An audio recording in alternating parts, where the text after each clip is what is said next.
In just 24 hours, there is something extremely important happening here in the United States. And that is that the Secretary of War, Pete Hegseth, is going to have a meeting where he is going to speak for about an hour with hundreds of admirals and generals from around the world.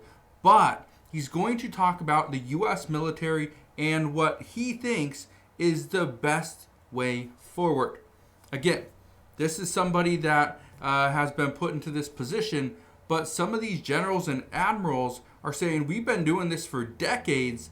You are not going to tell us how to fight for this country. But look at this right here. It says, what to know about Trump's Quantico meeting with top U.S. military officers. Well, why is it Trump's meeting? Well, just the other day, President Trump said he is going to be attending this meeting as well.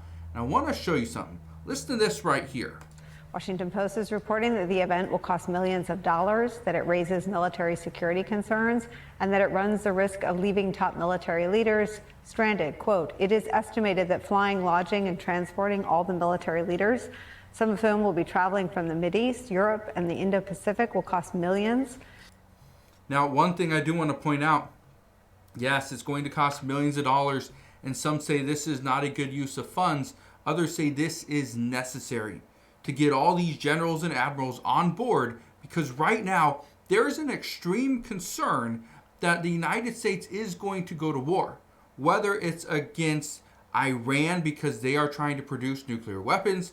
Is it going to be against China because China, with the help of Russia, is going to try and invade Taiwan, and that could happen anytime? Or is it the latest report that the United States and President Trump are going to bomb drug houses in Venezuela? Well, that, according to reports, is the big one.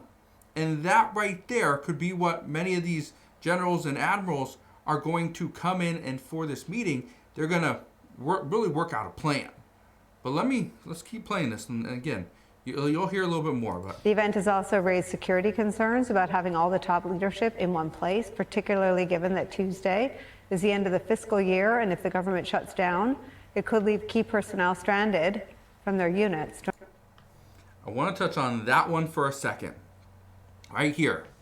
If the government shuts down, it could leave key personnel stranded from their units. Now, here's something that I find is very interesting. This meeting is going to happen tomorrow, which is September 30th. That is the last day of the fiscal year.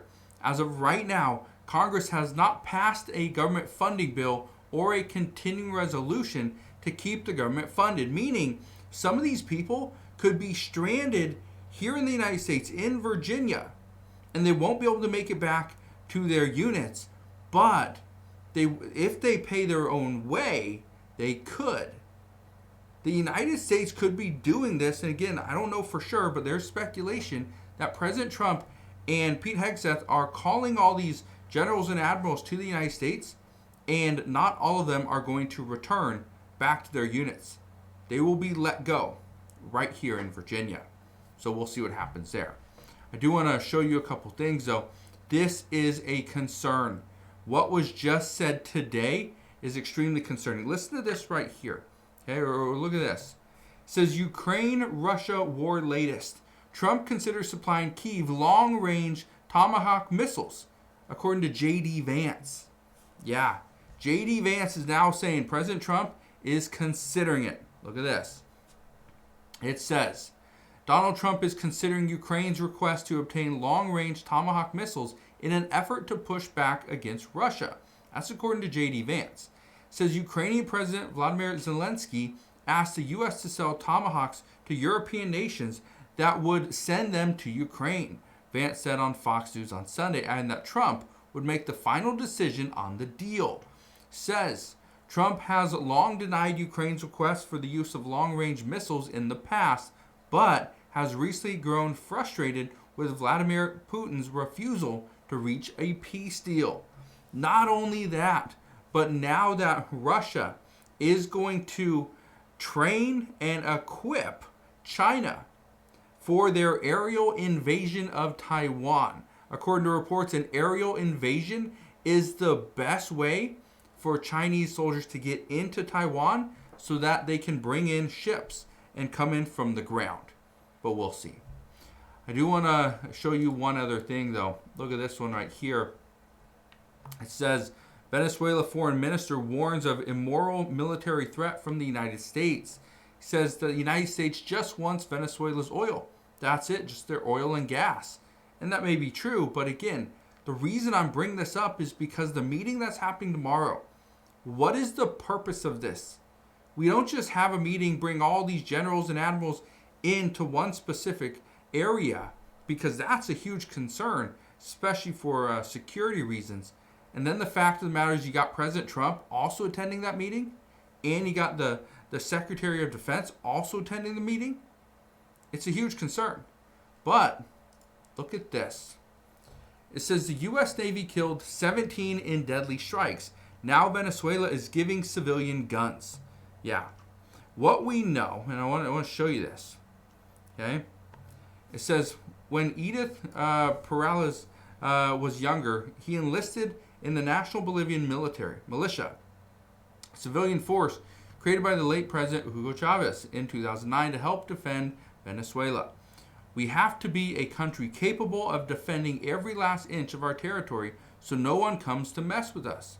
It says 16 years on, Perales, who is now 68, is joining thousands of other militia members getting ready for a potential U.S. attack.